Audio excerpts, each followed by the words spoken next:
we rise, warriors of gold. Legends are written, our story unfolds. Steel meets will in the heart of the fight. Bow to the crown or be lost in the night. We stand tall, we don't kneel. Glory forged in iron and steel. Through the fire, through the pain, only the strongest will remain. Imperial, yeah, the kingdom stands.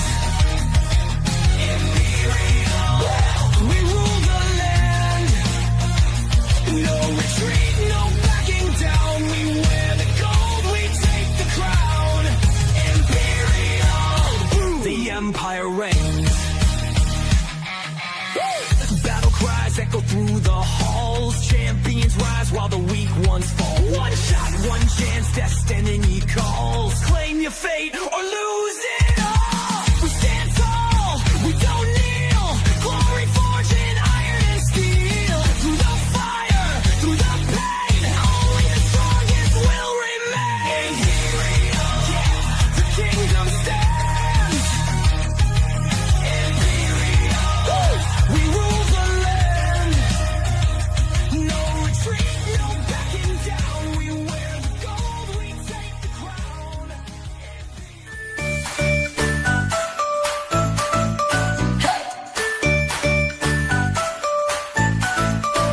Yo, it's Friday night, ain't nothing to do. Grab that iron brew, the brevs roll on through. Strange is on the mic, and he's acting insane. You've been strange, is starting, and it ain't no game. Friday night, grab a brew, stay loud. Brevs link up, yeah, we run this crowd. Strange and DJ V breaking the chains. You've been strange, ain't nothing the same.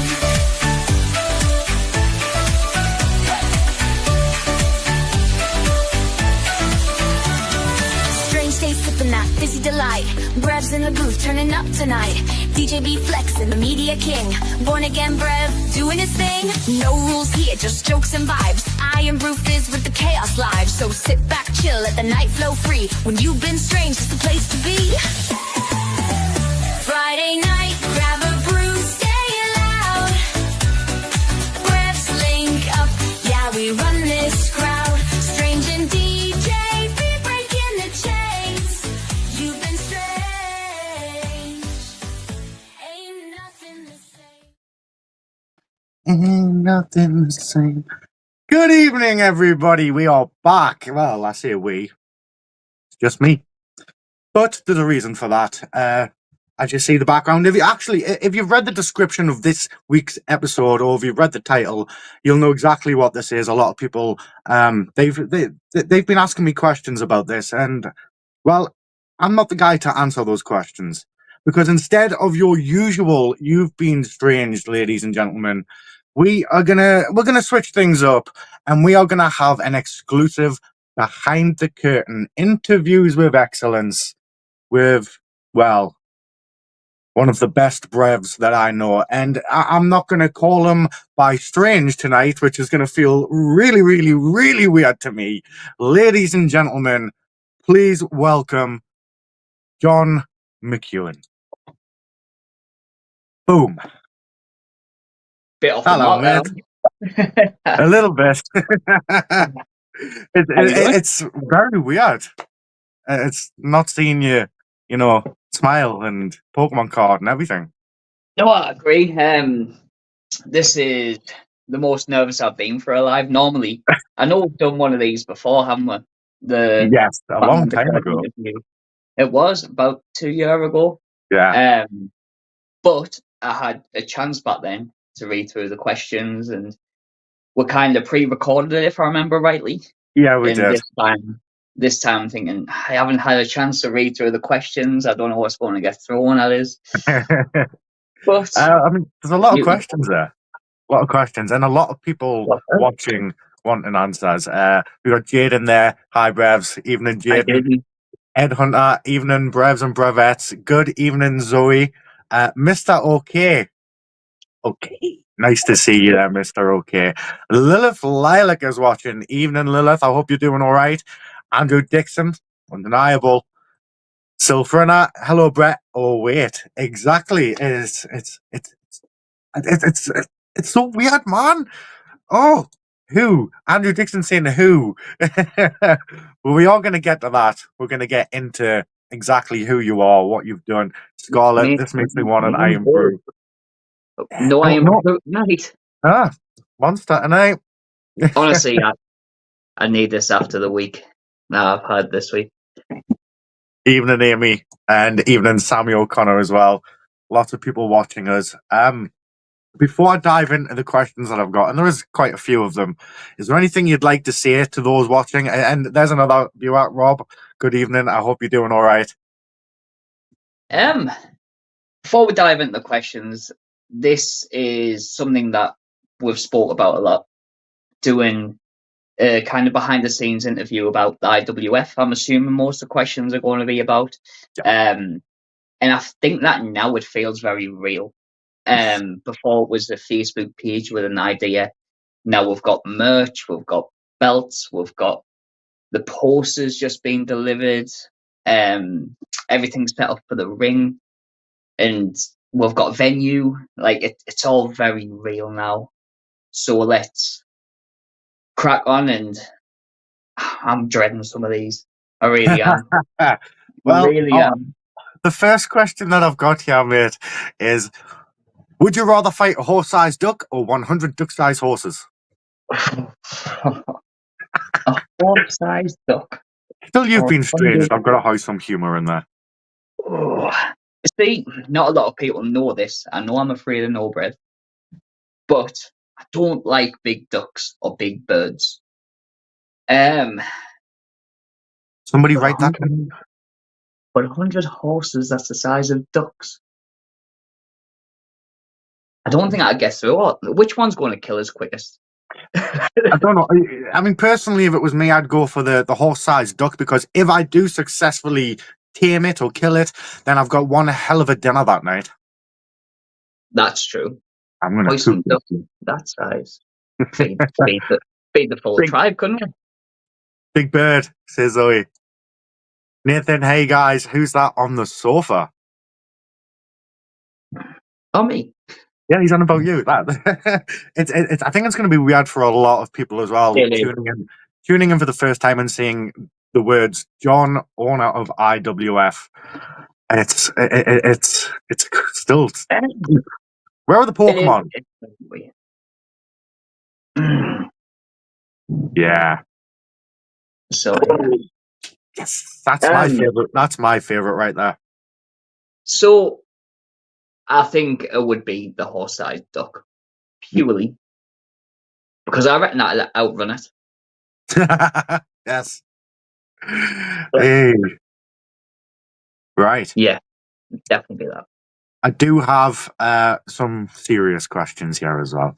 So I am going to start off talking a bit of a personal thing about you. Looking back on your career, what accomplishment are you most proud of? Oh, I think some of these questions are going to involve likes of Spawn and Lilith and things like that, like the family aspect of it. So I'm going to go like personal. I've got two, and if I have to mention the both of them, I think, and because they are pretty big accolades. First one being in the previous company I was in, I was a Grand Slam champion. Going 4 year and winning every title that a company has to offer just shows kind of the dedication that you put into it. But I think the biggest accomplishment would probably be creating the IWF. A hell of an accomplishment, man. That's how the company gets grown just in the past few months. Yeah, we've got a viewer question here by Amy Baker, Ruby Baker. Question: what's the scariest bit about being in charge? Evening, Bell Brev.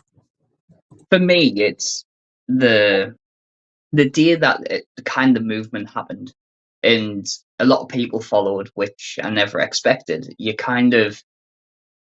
got that on your shoulders. Like their future is now based on what you're going to do next, and you were then that kind of person they're relying on to kind of make things for them, and they've put that much trust in you as well. So kind of balancing that between realizing the respect that you've got from these guys and having their future kind of within your ideas and with how you move forward. I think that's the most scariest thing for me, because you It's, want to do them all proud and you want to make yeah, them all happy.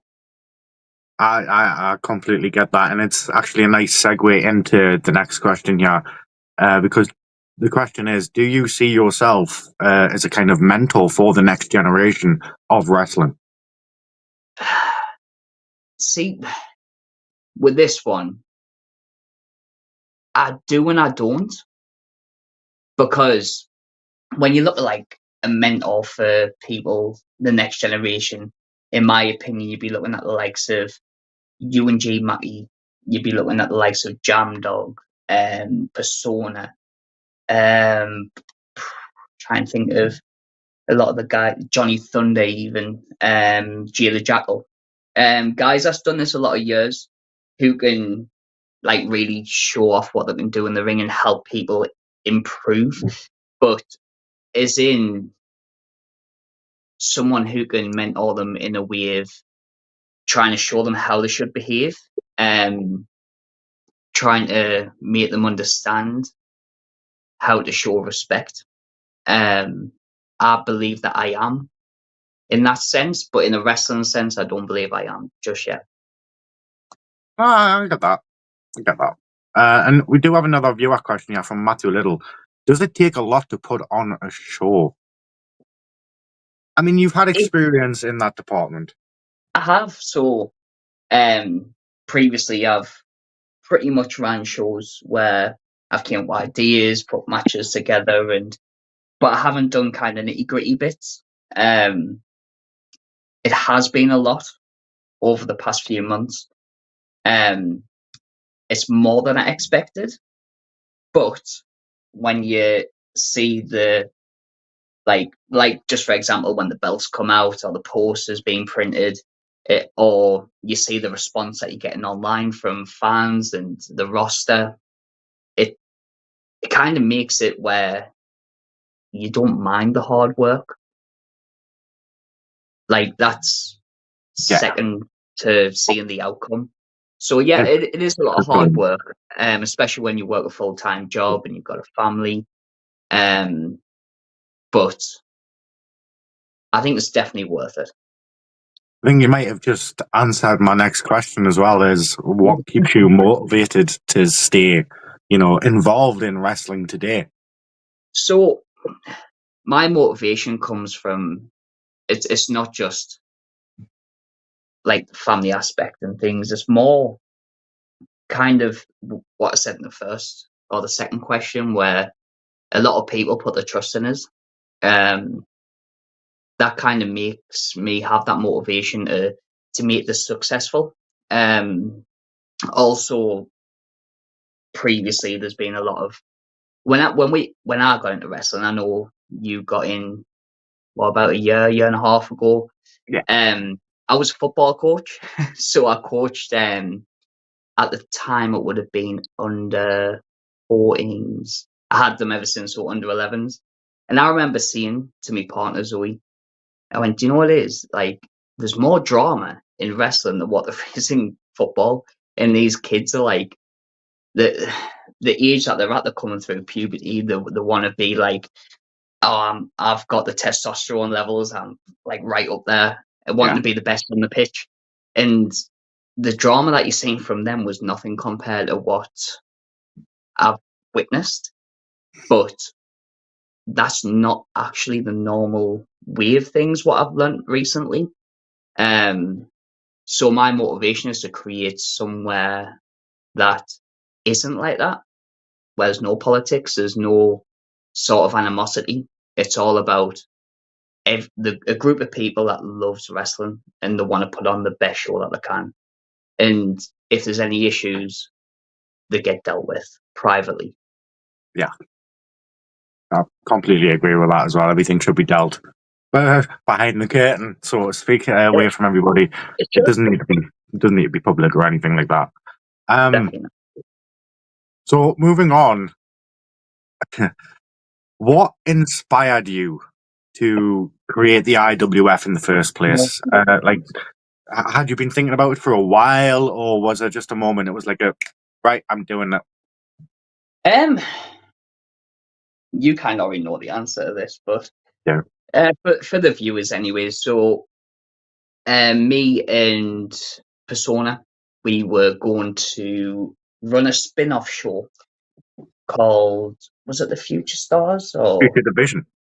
Future Division? That was right, and that kind of never took off.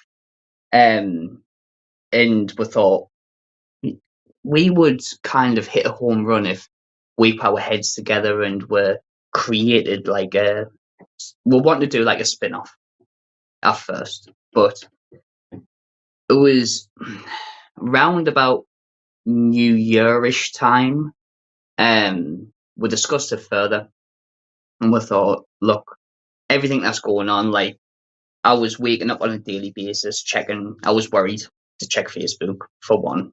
I was worried to check my phone because I knew there would be some form of drama, some form of reason what would take 3-4 hours out of my working day to try and resolve. And I know Joe, he doesn't like that sort of thing either. So we discussed creating a platform like this.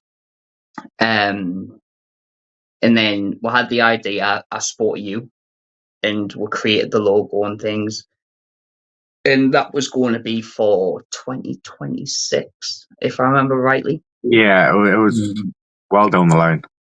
Yeah, and it was going to be kind of like where we've got our own company, we're working our own shows, but then we still were where we were and try and work about. But it came to a point. I don't need to really go over what happened in January. Well, it was January or mid-February. But it came to a point where I was done with wrestling. Like it was like, nah, this is it. Like from what I've just witnessed, I don't want to be part of it anymore. And as a safeguarder as well, obviously I've coached young teams in football, so I know what's right and what's wrong. And I weren't impressed, and it just wasn't for me anymore. Like it was getting us more down than anything else. It was the constant worry. Does that make sense? Worry of waking up to see what was going on. And then when I made that decision and actually walked out of the training and went for an ice cream on CM Front, and there was about 15, 20 people with us. So I spoke to Joe afterwards and I went, we're going to have to make this a thing. We're going to have to get this going because these guys are falling back. It weren't because of what I said. They all had their own personal little reasons as well. It was just that when one person speaks up, then the next person isn't worried about it. The ice cream was amazing, apparently. It was. But I think it was an effect where we've all seen it. One person steps out of line and they get rinsed, they get shot at, and it can be quite vicious where it's slander. Like the stuff that goes online and you think that could ruin my livelihood, it could ruin my family life. It just depends on who reads it, who believes it. But when a group does it, you can't attack a full group. So I think that's where people got the courage to say, right, this is the moment. Yeah. And that's what kind of pushed me at that point to say IWF needs to start now. I know we've got nothing ready, but it needs to start right now. I'm glad. You know what? I'm glad it has, and we're not waiting until 2026 because I feel really hyped for what's coming. We do have a couple of viewer questions here. Matthew Little, do you also work full time in a job too? Yes, so this is, I might answer a question that might come later, because I'm assuming this is going to be one of them. But I'm not going to say where I worked, but I worked in a call center as a manager. It was a kind of a, how do you explain it?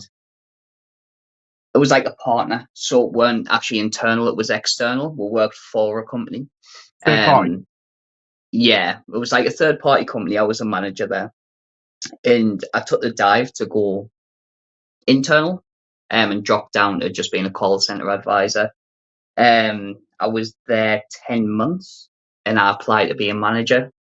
Um, and that's kind of what made us realize who's there for us and who isn't, because Colin Barker, every day he'd messages or ring us, because it was a 3-stage interview. He's like, how's it going? Like, bigging us up, giving us like that sort of confidence boost that I needed. And I'll never forget the final interview. I was walking to work, and Colin used to do a live called Wise Words with the Wise One. Yeah. And I remember it vividly. I was walking to work. It was raining. I was in a suit, and I had an umbrella. It was blowing all over the place, and my phone went.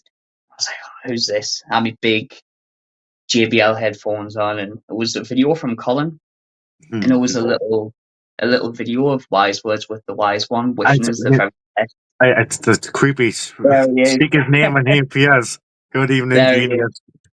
And that like really inspired us to say, look, I'm going to go and smash this interview. So I went in. I was full of energy.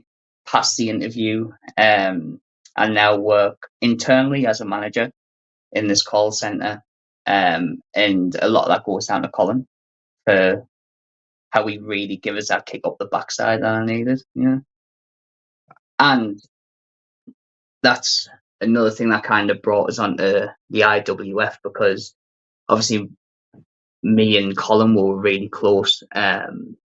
Back in July 22, when my nana passed away, Colin every single day was on the phone. To me, Spawn, Zoe, just asking how we were, giving us little inspirational quotes every day. And it got to a point where it was kind of a gang warfare, where Colin's now doing his own thing. We can't speak to him. We did never stop speaking to Colin. I mean, he's the genius, isn't he? But it was at the point where before he says exactly. And I'll never forget. He turned around and went, "I haven't seen you in nearly a year," and that really got us. He was still showing us all this support, and I was there for him, he was there for me. But I thought, no one in the right mind can tell me who to be friends with and who not to be friends with. And I'm so glad that we're doing this, and I get to go to Colin's shows, and pops here, I pop there, and it was a bit of a weird period, but that video definitely inspired us. Colin he's such a lovely man. Yeah. A caring heart as well. So, you guys had this idea. You were sitting there having ice cream, and you decided, right, you've got to do it. How long did it take from that to actually getting everything and launching it? Because you've had the pre-show match now. Officially, IWF has had a wrestling match. So we are. I'm going to go even further behind the curtains here. So we had the ice cream, and we discussed it a little bit. I rang Colin. I told him I made the jump, and this is the idea. So I told him I'd ring him when I got home. A few of the guys ended up coming here. Like, to mine were what we call a curry night. and we rang Colin, and we spoke to him and the guys at Dropkick, and we discussed a partnership with them. A ring's expensive, and also I believe in this sort of game, having friends who are already successful can help you. I mean, the guys at Dropkicks helped us with our insurance, like getting through how to do the applications. Um, Hellhound. she can see in there. Like, they've helped us with obviously the pre-show match that they've done. Offered spots our guys on shows, and any sort of questions we've got regarding like wages and how to help people and the philosophy of the company and stuff like that. They've been, honestly, I can't thank Dropkick enough because they're always on hand. The three guys at Dropkick, and it's been a brilliant partnership. And that's when it took off on that day. We agreed a partnership with them. We then discussed belts. We then discussed who we wanted on the roster. And I think within a week, we kind of had it mapped out between us what we wanted. But it took about 6 to 7 weeks to get the point where we were ready to put on our first show. Nice. You mentioned the belts and the roster there. There is a viewer question here by Angela Waits. Why or how did you pick the names of the belts? So my favorite period of wrestling is a mix between two. I liked the golden era because it was very like royal, so to speak. Yeah, I know what you mean. And the Attitude Era. But the Attitude Era always had that sense of class about it, even though it was quite edgy. So I wanted that royal feel around what we were doing. Actually, that's how we come up with the name, Imperial. That was next question. So I think tag team belts don't get enough of a platform. Yeah. So to speak. And just slapping tag team champions on a belt or the tag champs, like it didn't ring to me like it was something that you'd be honored to have. I mean, you are when you're a tag team champion. It's a massive honor. I've done it with Walker, and it is a great title to have. But when you call it the Regal Duos, it gives it that bit of I want that around my waist. Like it just sounds nice. It rolls it's a off. beautiful belt as well. It is. Then we discussed the main championship, and we're not WWE. We're not going to get these guys who are 500 pound and the shape like Hercules. I mean, myself, I'm only 13 stone, 5 foot, 10 and a half. Don't forget that. So by no stretch of the imagination am I a heavyweight. And most of the guys on the roster aren't classed as heavyweights. So why should we weight class our main championship? Because I hate when you see like someone my size as a heavyweight champion. So just people look at you and think that you're not a heavyweight. So we just call it the Imperial Championship. No weight class, that means anybody can go for it. Because as you've seen, like Persona, Johnny Thunder, Spawn, like they're brilliant in the ring, but they don't need to increase their weight just to look the part. Yeah, like they shouldn't be defined to a division No, just by weight class. They shouldn't be, and I don't want that. I want it like an all-inclusive sort of vibe. So we went with the Imperial Championship, and then what normally does a soldier get before the go for the main prize? They've got the shield. So that's when we came up with the Sovereign Shield. It's kind of like, it's not a stepping stone belt. It's like if you imagine in a royal sort of setting, your warriors would die on the sword or fight with the shields. They're your hard workers, and then once they've accomplished that, they're going to go for the king. So would you say they're more like knights? And I always looked at like Spartacus. Like, Ah, have you ever seen it? yes, Where fantastic. you've got the guys who are battling in front of the king, and like some of the battles, you think very exciting. But then once the person gets to the point where I think, well, I'm done fighting all these gladiators, I want the king.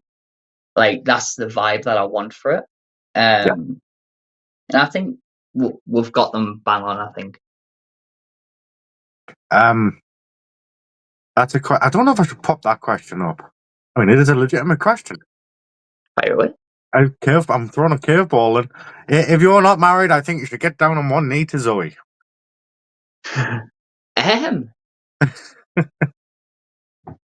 So, I'm not married, but I did get engaged a long time ago. And we had our engagement party at Cheers Bar in Sunderland. Oh God! So when we went to view the room, it was mad. It felt like going back in time. But no, I did propose about 10 years ago while Zoe was ironing, watching. You are warned, by the way. I'm being totally truthful. So I was at work. I used to work, but back then it was selling gas and electric door to door, Right. on commission, and I had a couple of good months selling, so my wage was decent. I thought, you know what, I'm gonna go and buy a ring. So I went to town, bought a ring, walked in, and Zoe was ironing. Was she pregnant then? Was she? She might have been pregnant with Lilith. But anyway, she was ironing and she was watching the telly, and I didn't get down on one knee. I just went, yeah. Said Oh, yes, so brilliant. I done something right. She said yes. Right. The one of our long-time fans and viewers, Jacob James Kirby, I missed this earlier on. How did you become Strange? Like, how did you think of Strange? So, for the viewers that's never seen what I've done since started. So when I started, I've done Dagon, Prince of the Underworld. That was kind of this prince gimmick, which was a demon. And he was very loyal, and he was like a vigilante in a way, in a sense. And then when I turned and I won the Underground Championship, and I turned the Red Faced Demon, I had to do something to get back.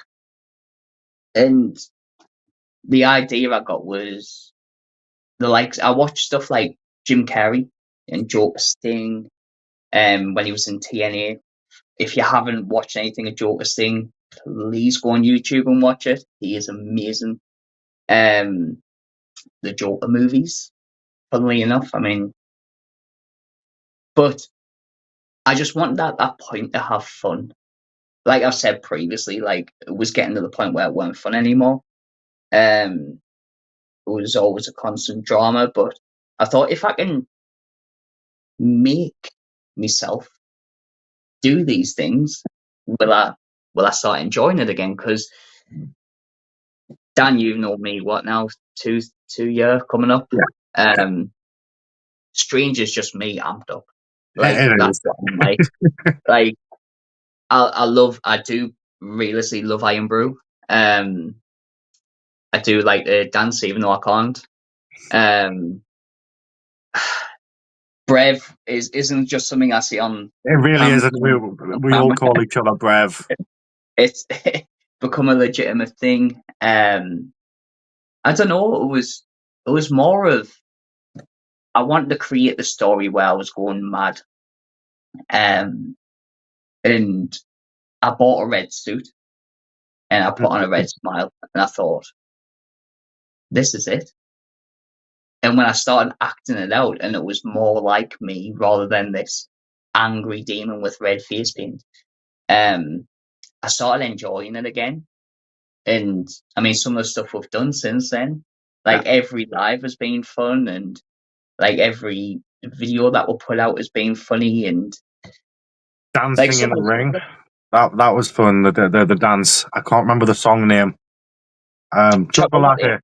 That's it. Yeah, like I admit that Taylor Truth, or is Taylor these days, hosted a show and he pitched that it was I went using a dancing competition. And I'm thinking dancing, and in the back of my mind, I'm saying to myself, "But John, you can't dance." But the inner child of us was saying, "What are you doing it?" Like, Yeah. so Yeah, laugh. we did it. I dragged you involved. I got Walter involved, and I tell Taylor this privately to this day. That was one of the most fun times I've ever spent in a wrestling ring. So it was what you see here is, yes, it's a story and it's something for you to get behind, but in real life, we make personal moments in that ring. And that was one of them moments where I was like, I'm in the ring with my gang, with my true friends, just having a laugh, having a ball, a wheel of a time. And even though my dance moves were terrible, I think that's what made it funnier, to be fair. That's the point, man. Everyone has fun. Everyone has a laugh. I've got a nice viewer question here, and I missed this one earlier on. If you could have anyone in IWF, realistically, so anybody, even if it's just for one night, who would it be? A lot of people's going to think I'm going to say like Stone Cold, because I love Stone Cold, or Sting because I absolutely adore Sting. Undertaker because he's just a hero. But Amir Jordan, I watched that guy enter North, I think it was, once. And I didn't even watch him wrestle, I was a fan. He comes out, I can't think of what the song's called. I actually don't know what it's called because it's in Asian. Oh, it's very popular. I can't think of the name of it. Hopefully someone in the comments might know. You never know. All I refer to is the Ring a Ding a Ding the song. And I'm watching it, and he comes out and he's dancing, he's loving life. He was, from what I believe, he's a ex-NXT UK star. And I started watching some of his work, and he's phenomenal. He is absolutely phenomenal. North is so lucky to have him. I know that Colin went to main event wrestling the other week there, and he was main eventing, I think. What a guy. And I did drop him a little message the other day. Oh, I did. That would be nice. That would be really nice. So what you've just said could possibly happen. Well, this is the thing. The vision that I've got, I want to make happen. Like, not just with me, John, but everything that we've got planned. But he would be the one person I want here, because I think the fans would enjoy the experience. Because he isn't just a wrestler; he's a whole show. And hopefully, I get to do the dance with him as well. That'll be fun to record. Yes. So, I've got to ask, how important is storytelling and presentation in your overall vision for what IWF is to become? I believe a solid wrestling company is based on storytelling. When I was younger, I don't really watch WWE anymore. But I was Attitude Era, beginning of Ruthless Aggression. I was right into it, and the stories really dragged us in. The Cody Rhodes story that really got us sucked back in, not too long ago, and I watched that full run up to WrestleMania where he beat Roman Reigns.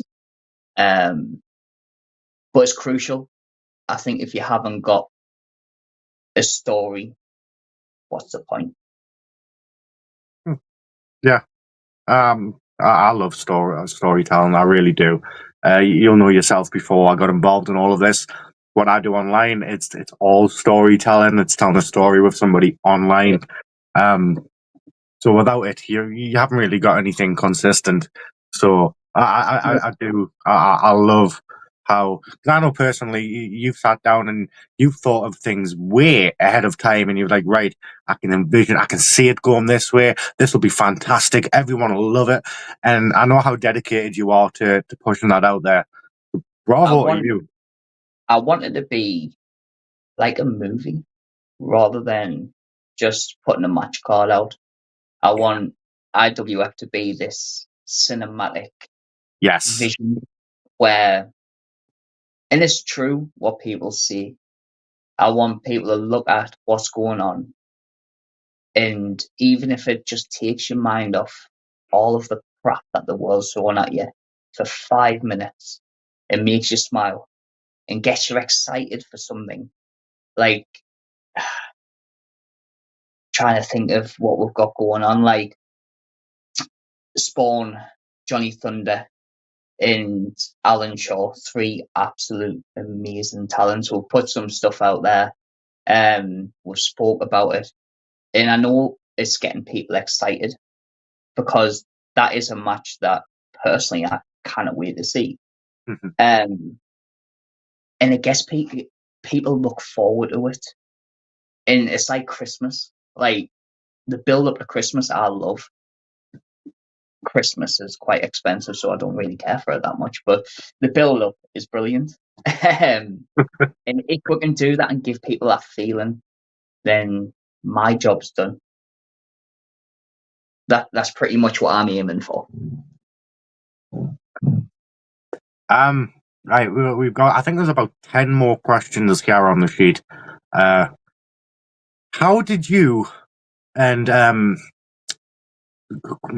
completely drawing a blank, how did you and the guys behind the scenes go about selecting the original IWF roster? So, like, those first, I think there was like 10 cards or something that got posted out onto the page saying Walker is Big Brother's Imperial, Silverna is Imperial, stuff like that. Yeah, How yeah. did you go along selecting those?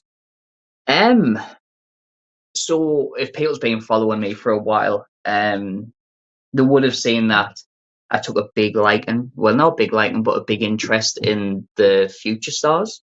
I believe that's because I once was a future star, even at my age. I was. And Spawn, in my opinion, and I would argue this till I'm blue in the face with anyone who would like an argument with it or about it. From the last training academy we're in, Spawn is the greatest young talent to come out of that. And I'm seeing a lot of that in some of the future division stars that I've picked. The likes of your Silfrina. I know that there's another young star coming in. Don't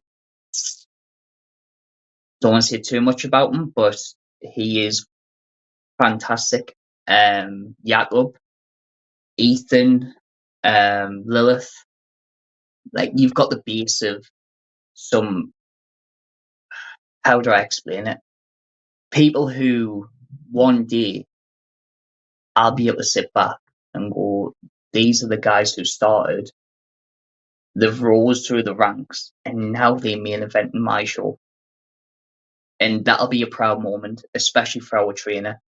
And then when you look at some of the other guys that were brought in, the likes of Spawn, the likes of Danny Key, Johnny Thunder, Alan Shaw, trying to remember all the ones that were initially Walker, Hybrid, Alfie, Sawyer,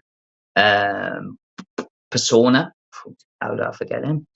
And there was a few more, but in my eyes, all of them had something to bring to a company to make it successful.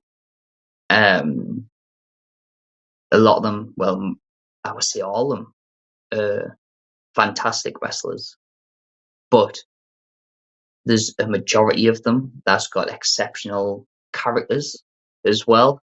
Very good with storytelling. And the way that I want to build this roster is how can I put this without going too deep into it? I don't care about the backstage stuff. I don't care what I have to do, as long as I can get the best on my card or the best in my promotion. I'll do everything I can to do that. And these guys that I've originally brought in, I think that's a strong foundation, because I have spoke to some other guys who have agreed to work with us moving forward. I'm not going to ruin the surprise here, but the very big names. And these guys will come in, they'll come in and they'll help the IWF guys get more experience. They'll learn from them, and they'll become a part of our roster as well, which will be fantastic to see. Talking about bringing people in and people learning from them, kind of segues into the next one a little. What qualities do you look for in a wrestler to represent Imperial Wrestling Federation? Can they wrestle? No, in all honesty, safety is big key. Are they training? Are they training well? And where do they train? We'll look at the matches, like the most recent matches. Will this excite our audience? Will this...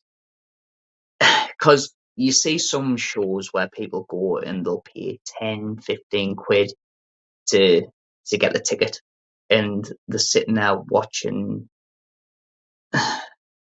I wouldn't say wrestling, it's more of a entertainment. But I don't think that they're getting what they've paid for. Where here, I want every person that represents IWF, where the fans can go, well, I've just paid 12 quid for this ticket. But even in that first match, that was worth me 12 quid. And we've still got 5 matches to go. And they're just going to get bigger and more explosive. And it's kind of given back to the people who's followed us. Like, this is what you come to see. And you can guarantee it's going to be a good night. Oh, yeah. Oh, yes. Like Belbrev says, yeah, I can't wait for July 19th. Me neither. I've got another viewer question. Yeah, what's your favourite finishing move? Ooh. Would that be your all-time favourite finishing move, or would that be one of mine that I do? Or should I answer both? Answer both. My favourite one that I do is the pump kick. Like, I just think as a move it looks devastating. Well, it is. You're kicked in the head. Yeah. I mean, it does what it says on the tin. But my favourite finishing move of all time would have to be Stone Cold Stunner. Because the reactions he got from hitting that every time, doesn't matter who it was against, doesn't matter when he done it, like he exploded an arena with one move. And Yeah.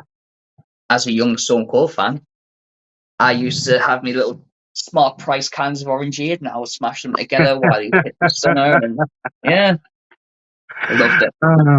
Yeah. Oh man, I love that. I've got two myself. I've got the Claymore. Love the Claymore. I use it in all of the video games, but I call it the Brev kick. And the other finishing move is another personal favorite of mine. It's a spear, just a regular spear, but you roll through it and you land on one knee, and then you like look up, and it just looks cool, like a superhero thing.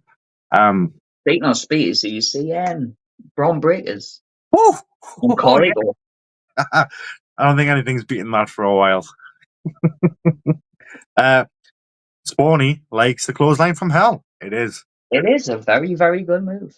I did Very happen to good. catch yours and Spawn's little double team. Yeah. What was it that Yeah. you called it? It was the Tia from Hell. So Cheer from Spawn hell. goes into the Lilac Tia, throws him in, and Ahoy clothesline from Hell at them. Which was great. Like working again with Spawn. I'll never forget you recorded a show. It was when you first came and were in a rumble, and Spawn came out. I was in first with Walker, and you must have turned to Kaz and you went, "That must be amazing, that like father and son." And like watching the rumble, I hear that every time I watch it back, and working again with him. It's always an honor to be in the ring with your son and Lilith as well. Like if I ever get the chance to, no matter if I am Ric Flair's age, I'm taking that moment with Lilith as well. No, they're both absolutely phenomenal talents. And you should be so proud of them. Spawny saying the Steiner screwdriver, amazing move. All right. So, a few more questions here. Were any of the, I guess, quote unquote, characters or personas, pun not intended, in IWF something that you came up with yourself, or like a collaboration between minds? No. No.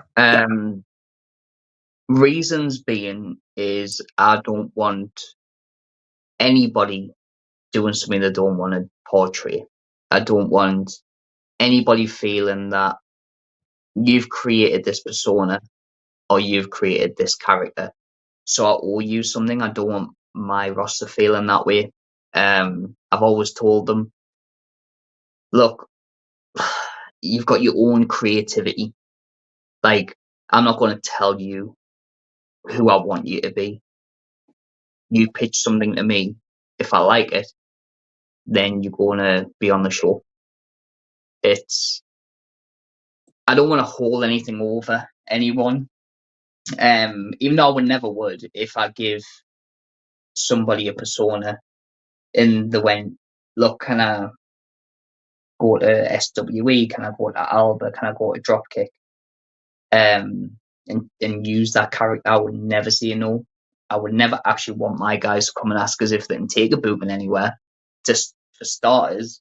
But I would never want them to feel like they've got that. How do I put it?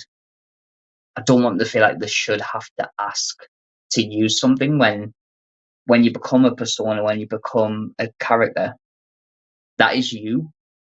Like you live that, and it's so hard to kind of get that across enough. Like when I'm strange, I'm strange. Like there's no flicking a switch. It's not John in there saying, "Go and be silly." I turn into strange, and I want people to have that connection with their own characters rather than be given something that they might not like, just for my own amusement. So it would be a bit silly, that wouldn't it? Rob, there, I kind of remember your coffin drop taking me out a few years ago. Yes. So the first time I started training, I went to one training session, and then I went to a show, which was a Halloween show, and Rob was doing a seminar, and I joined the seminar. And funnily enough, a few months later, I got told, "Oh, you're facing Rob, right? How do you fancy getting coffin drop like?"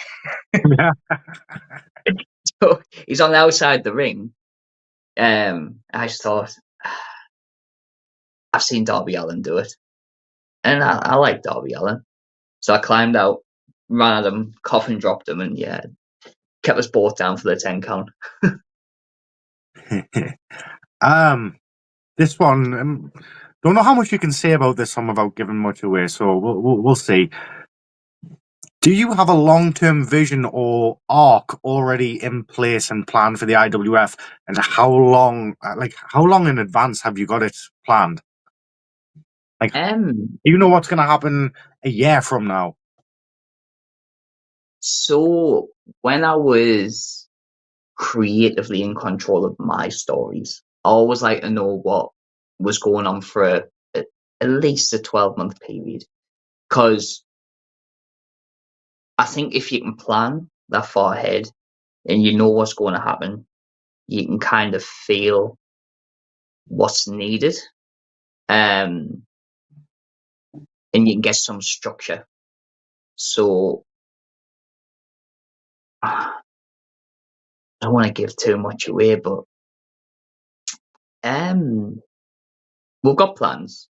That's all I can really say. We've All got right. plans, we've got ideas, and there's a strong structure in what we're going to do. All right. I've got another viewer question here, and then I have the final question on my sheet. So the viewer question is, if you had to choose anybody to have a match with, who would you like it to be? And why? Oh, So let's say anybody alive, anybody dead, just someone that, if you had to pick one to have that match with, let's say it's your final ever match, and you could pick who it is. so that's the scenario we're going with now. The Let, final let's ever. go with that. Final ever match. Once it's done, boots are hung, you're finished. It's a hard spawn. Now, let's Like say that. that wasn't the case, and you could have anybody. So listen, again, I'm not at the standard of what you would see on TV, like a WWE or EW, TNA. So I would never ever pick one of them because I don't know, I couldn't live up to their standards. In I've always had actually three opponents that I've been able to work with. Actually, four. Now I'm thinking of it. 4 opponents that I've always been able to work with really, really well, and I've had multiple matches with them. And every match I've had. I think I could guess 3 of them off the bat. Go on then. I would try. Walker, Persona, Spawn. You got 3. The other one would be Jam Dog. Now, them 4, no matter what situation I'm put in, no matter what the stipulation of the match is, no matter how much time will get given, no matter the story going into it, we've always put on like amazing matches. Me and Jam got match of the year 2 year running. Loved me matches with Persona, Spawn. We've got unfair advantage here because the chemistry we've got is natural chemistry. And with Walker, again, I've said it before on You've Been Strange. I've said it in videos that's went out. I've knew Walker for 11, 12 years maybe. So we've been friends that long and we started this journey together. It's kind of like it was a proud moment to have my first match with him. And then there's never been any animosity between us, ever. It's like I want him to do well, he wants me to do well, and it's very give and take between me and Walker. And then when we've got to be a tag team like we are now, Yeah. I think that's why you're seeing so much good stuff, because we're bouncing off each other. We love it. If you don't know what it's like, he's daft as a brush. He is legit the only person in this world that can get on my last nerve, like unwind me up to the point of break. You know what, though? He's fiercely loyal as well, though. He is. If you've got Waters' respect, he would fall on a sword for you. He would stand in front of you against a group of lions. Like he would. And I believe that's why I've enjoyed me matches with him. Even though he's 6'4" and 18 stone, maybe. And He's the big bro for a reason. and when he hits you, you feel it. When you get picked up and thrown, you feel like you're flying. But watching them back, they're like, I would say them are proud matches for me. When I watch me matches back with Persona, it's very like I enjoy watching it because Persona's so good. I can't see how good he really is, and you have to see it to believe it. Yes. And when you're working with someone of that talent, it's mental what you end up being able to do. Spawn, obviously, the natural chemistry, the whole father-son thing, and Jam, like, I think I may have said this before, but like Jam's one of the guys I look up to. He's very straight talking. If he's got an issue with anything, he'll come out and he'll see it. And he's a loyal guy as well. And in this business, to do 20 years in this business, and to still be giving the young ones advice, still wanting to be involved to help guys through, you get a lot of respect from me for that, because that just shows how genuine of a person you are. And I ended up looking at him as a mentor to me. So having them matches with Jam, like, and getting matches of the years with them and the stories that went into them, they were personal feel good moments for me. One of my favorite moments involved Jam. So I know it was at Christmas, about a year ago at Christmas, Jam Dog hit me with a bacon tray in the head, and it was the first time I'd been hit with a foreign object. Didn't even know it was coming. I just turned around, bang. 30 seconds later, I stuffed my face with Brussels sprouts as well. So that was fun. But I'll never forget it. Jam he's such a nice guy. When you get talking to him, he's got so much to give as well. He has. The first time I ever met Jam, I didn't know who he was. It was Spawn's first match. We're in a VIP match. It was me and Spawn against Walker and Tommy Diamond, I think he was called. And Jam was backstage, and we walked backstage, and he went, "Your face paint is one of the best I've seen in like the independent scene." I was like, "Oh, cheers, mate." And I just dawdled on past him. I was like, "Who is that guy?" And then I seen him like offering his knowledge about it and like uplifting people from the matches and stuff. And I'm like, I'm going to have a chat with him. And we're gone like a house on fire since then. And like I say, he's one of the guys I look at as a mentor. As people like, I'm not going to call him his whole name, but Don Bronson. He was one of my original trainers. A lot of time, a lot of respect for him. Dustin Hart, again, one of my original trainers. I've got a lot of respect for him. Ulfric Winterwolf, he was one of my original trainers. He wasn't there for too long, but he did help us along the way. But this is kind of where I'm excited because, yeah, exactly. This is where I get excited because Persona, when he came in as a trainer, like the levels that people pushed, because he's very old school. He learned from old school trainers, and a lot of the stuff that he brought in and taught us. It took us from like average mid card wrestlers to at the main event in an indie show. I'm not seeing faces like North or anyone anywhere like that before anyone sees anything, but your small independent shows like CCW, IWF, Dropkick, Firestar. Like at that point, he got us to that level where I was loving the progression on people, and to have him training our school. I think a lot of our younger guys are going to be flying very, very soon.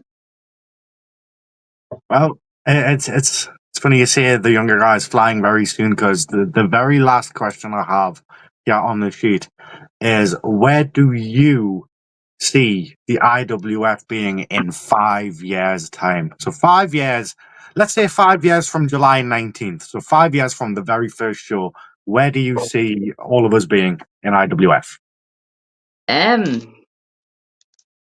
Personally, as a personal thing, I think I'll probably be either retired or nearly retired.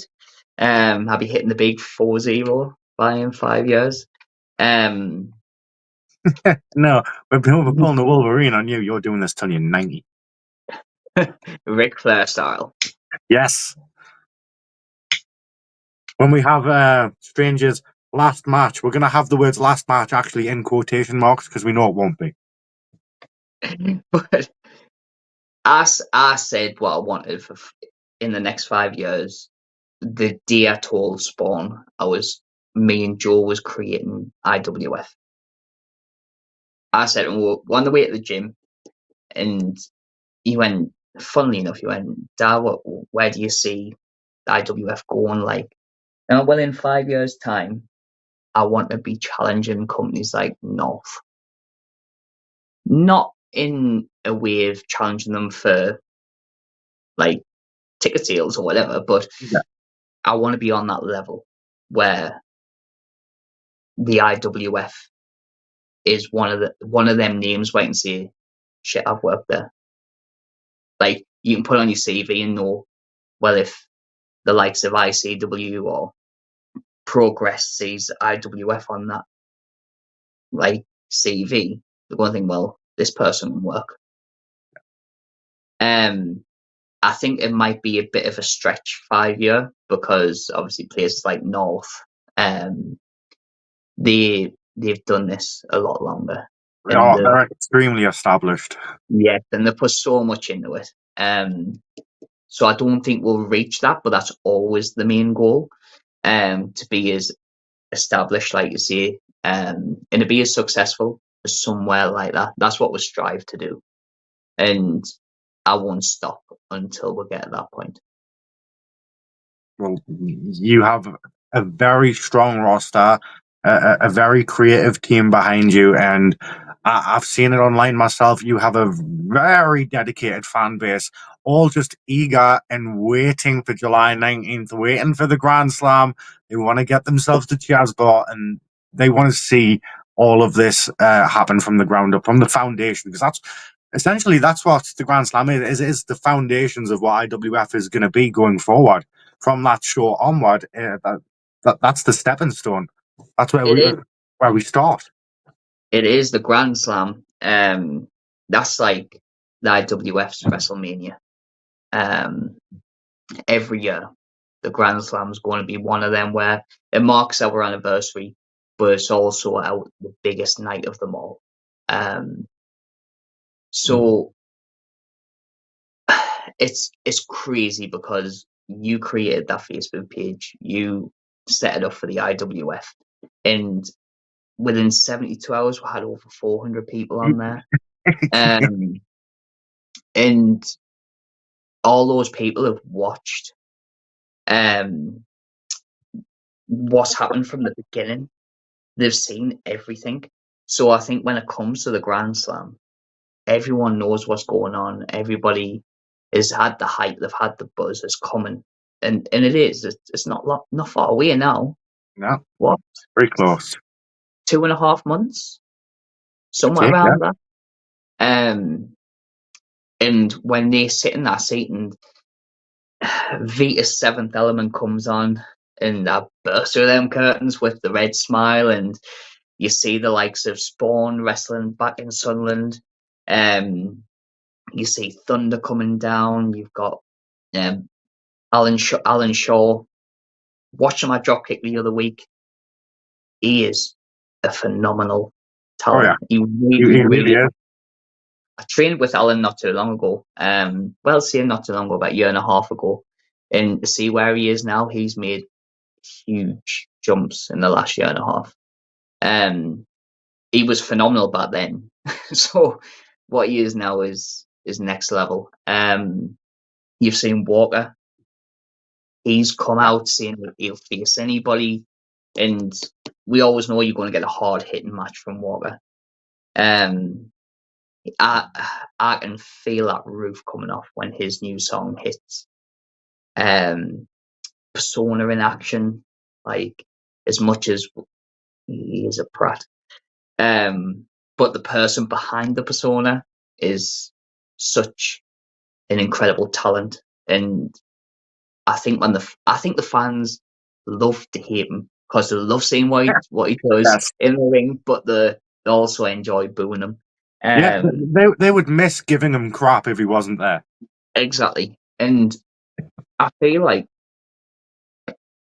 even though our guys have been up and down the country wrestling for the promotions, a lot of our fan base is not being able to go to these places to watch them. So as a collective back together, I think it's going to be an emotional but a very exciting night for everyone involved, including all the fans. I cannot wait. Like I cannot state enough how excited I am for this and for everything going forward. I can't wait. May the 2nd, You've Been Strange. We're going to be doing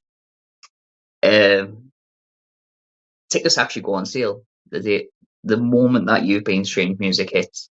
And we're going to be doing some deals, should I say deals, or some treats for the tickets. I don't want to say too much on it, but it will actually be beneficial to be watching You've Been Strange at that point. Ooh. Well, you heard that, everyone. There's some very specials coming on the tickets. Make sure you're watching. Was it May 2nd, was it? May 2nd version May of 2nd. You've Been Strange. Remember that. Get it in your diaries, your calendars. Make sure you're there, folks, because I've got no idea what he's on about. So I'm hoping for some good deals so I can get cars and our daughter has some tickets. So, but John, my friend, my brev, that is all of the questions I have, and I've got to say it's been very insightful.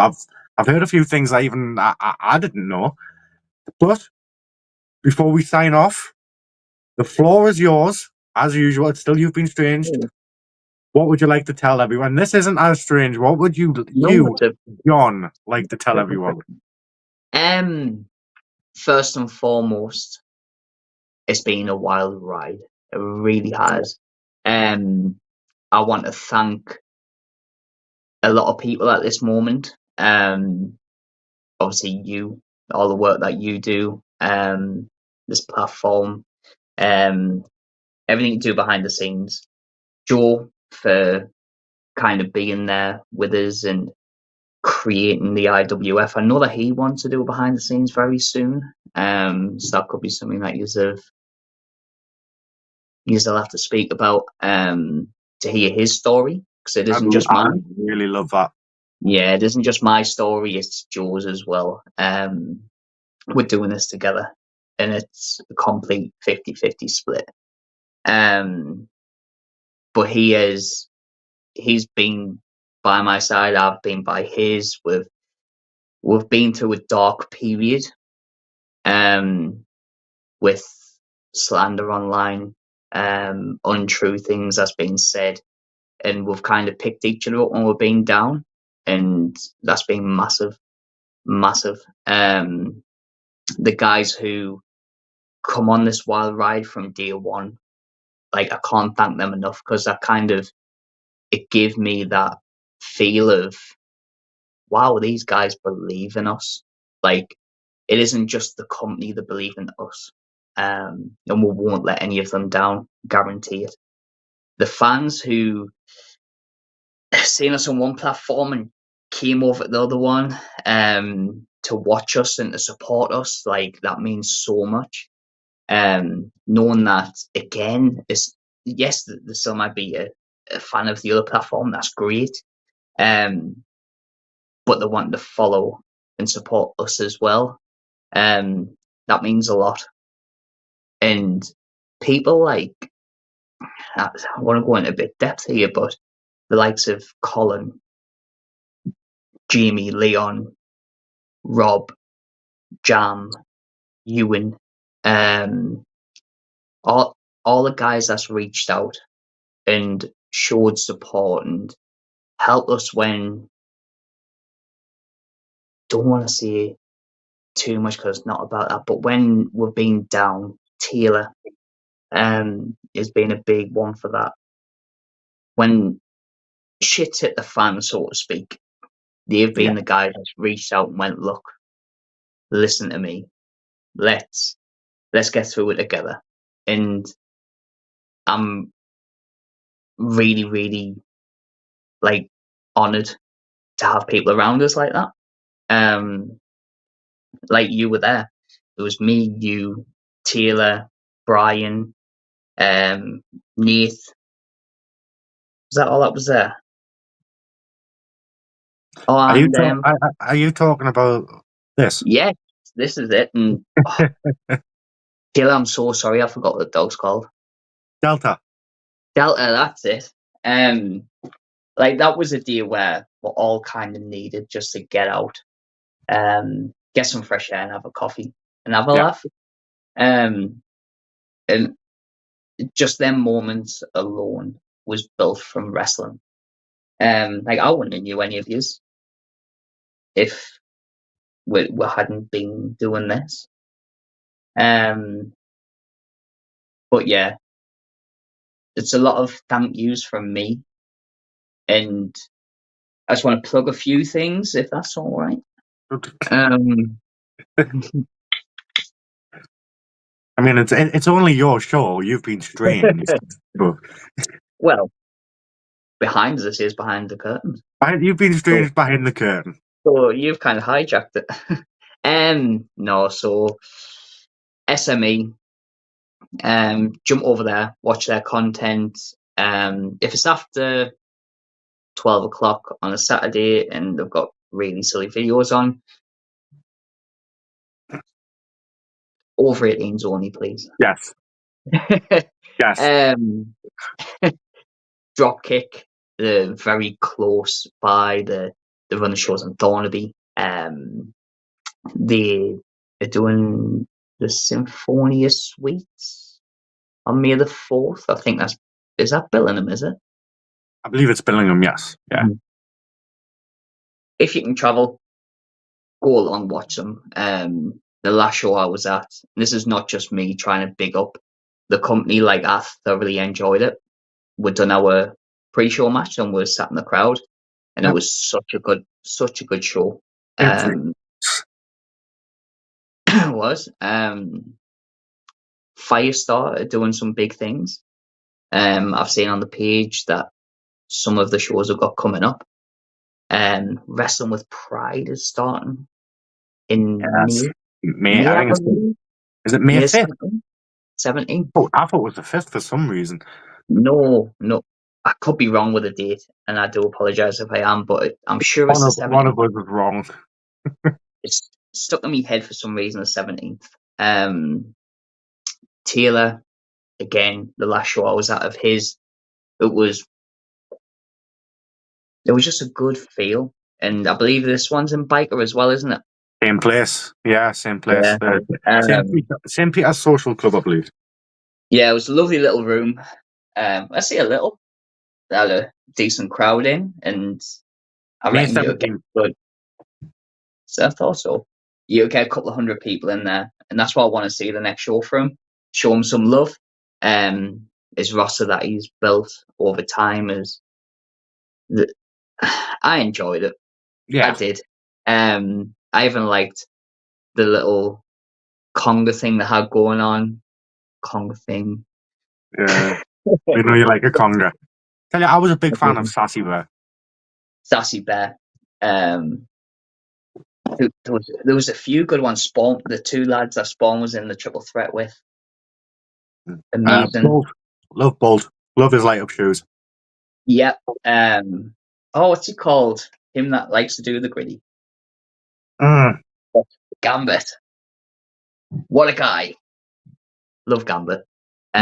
Ewan obviously, like, I've worked up and down the country with Ewan the past few years, and he is just fantastic. So get along to that show if you can, because Taylor will not let you down. Alba, they've just done 3 shows in 1 month, which is the first time they've done that, and every show had a good following. They've got some incredible talent up there. The Iron Kings, I know they just won the Alba Championships, Tag Team Championships. Jackal, Johnny Thunder, Tommy Cartel, obviously the Legend Jam. Most of the time are up there. So if you're in the Scotland area, get along. Big props actually to Brian. The last Alba show he done the ring announcing. Yeah. And I've heard he's done a great job as well. He did do a good job, which I was surprised at, because he's very nervous, is Brian. And I know what you mean. Yeah. Yeah, but then as soon as he got a mic in his hand, he was away. He was. But no, I think we're building a nice sort of reputation where, yes, everyone should be working together to make wrestling as a whole better. And it's always nice to have friends who you can kind of call upon if you're ever in any form of doubt. Like, I wouldn't have known how to fully set us up if it weren't for Dropkick's help. The insurance, I sat with one of their guys for like an hour talking through it.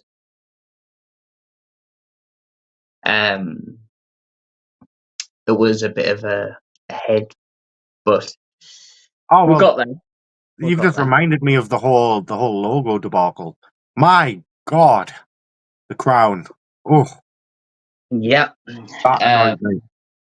We've had our setbacks, and we're still in the early stages, but we're fighting through them.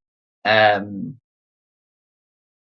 other than all of that, it would obviously be to get a cheers bar on the 19th of July. Yes. 6 p.m. doors. And we are hoping to have that room packed out, because we want everybody to be having fun.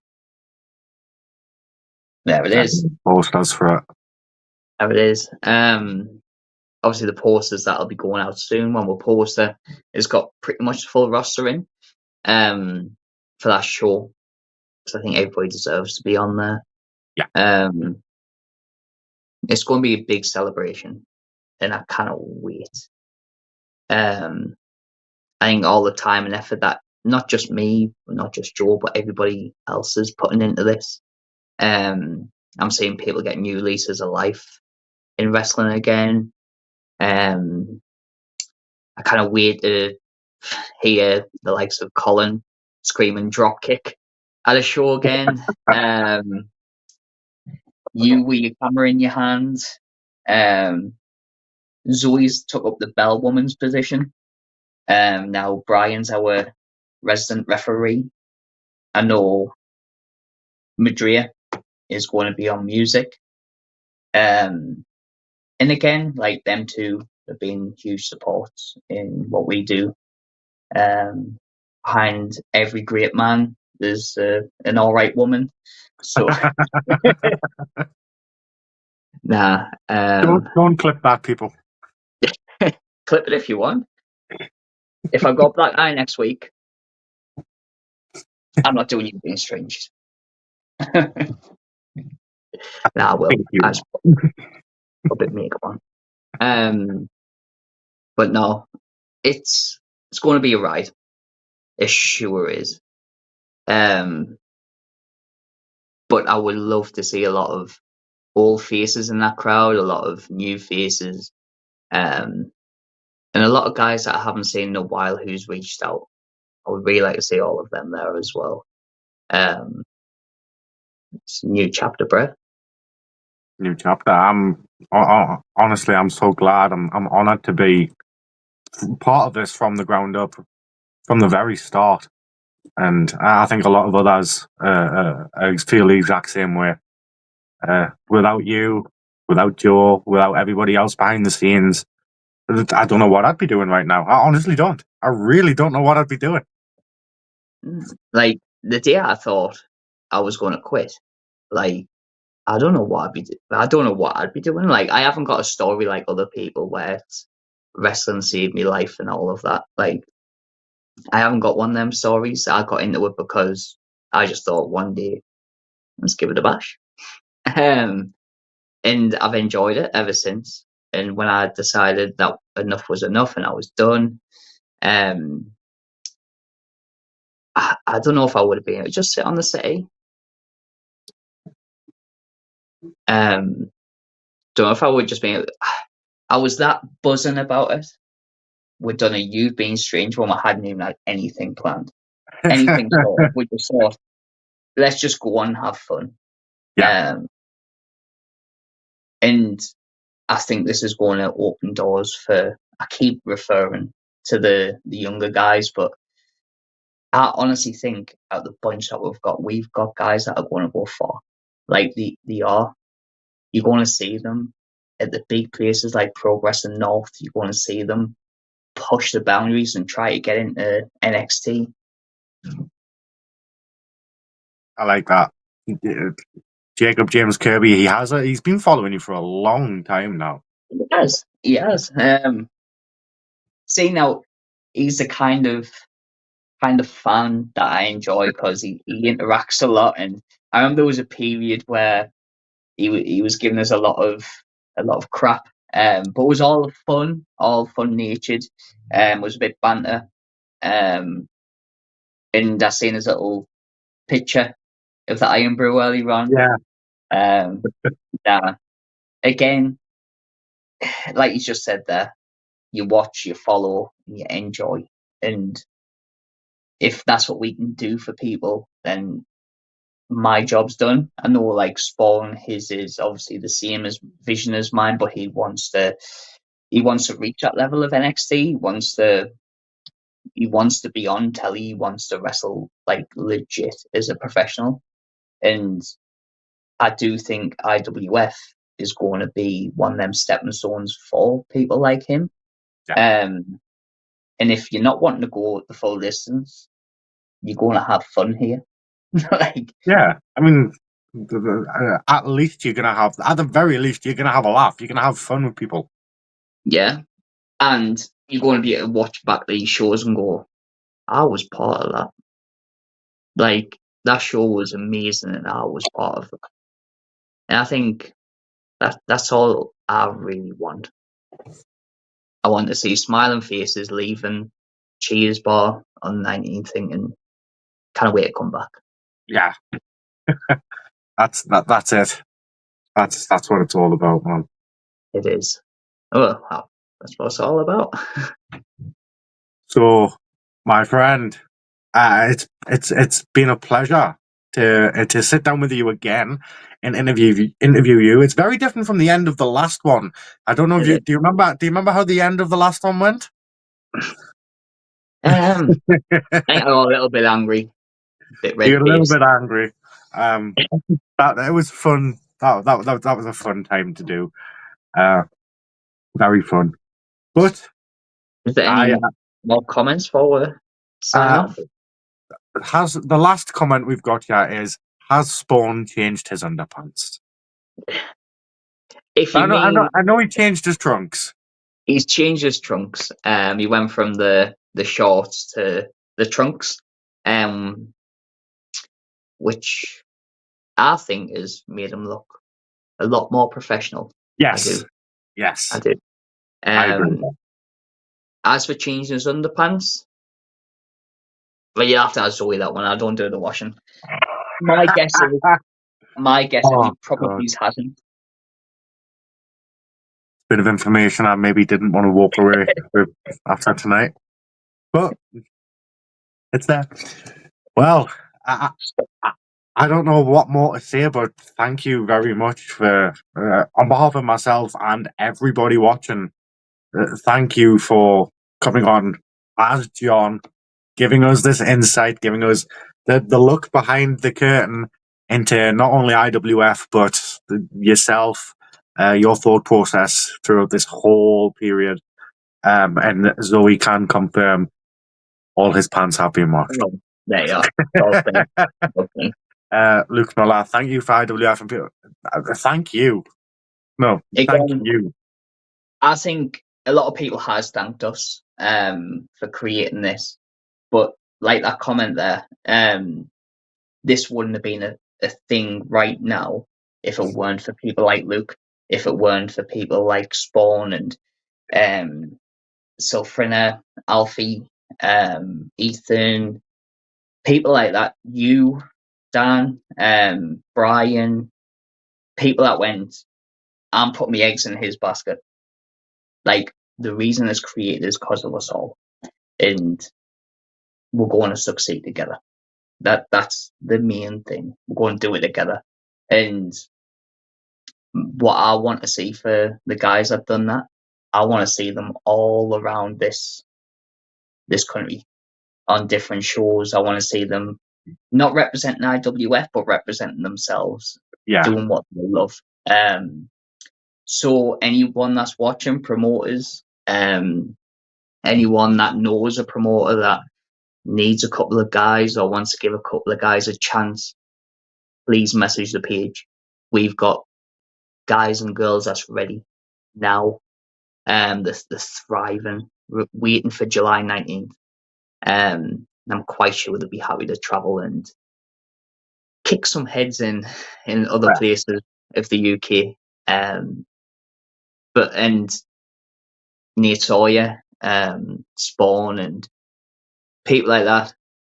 When guys that's linked to us goes to work for other shows, I always go and watch and show my support. Maybe not as good as you, but I'll record it and send them it after.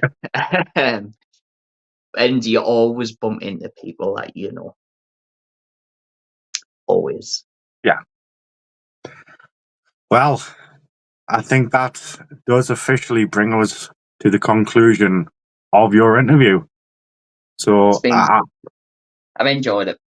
I've enjoyed it too. Sorry, what was that?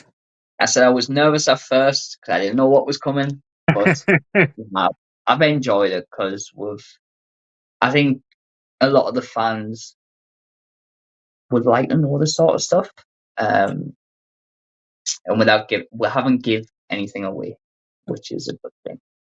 No, I'd like to think that people are feel a bit more connected to you now as well. They understand everything. Even if it's just a little better, they understand the goings on, the ins and outs of what goes on in that strange little mind of yours. What you could do next week, What's that? instead of you being strange, I think the fans would like this as well. You do another behind the curtains with Joe. If he's up for it, I'm more than up for it. 100%. I would Oh. love to sit down and talk about that. Or What would you being strange after? Don't want to miss 2 weeks, Brev, do I? you don't want to miss doing. Well, from myself, DJB, King of Media, and I don't know which of my fingers pointing on the screen. My best Brev, John, the owner of IWF. And this has been, you've been stranged behind the curtain, behind the smile. We will see you next time. Same strange time, same strange channel. Good night, all.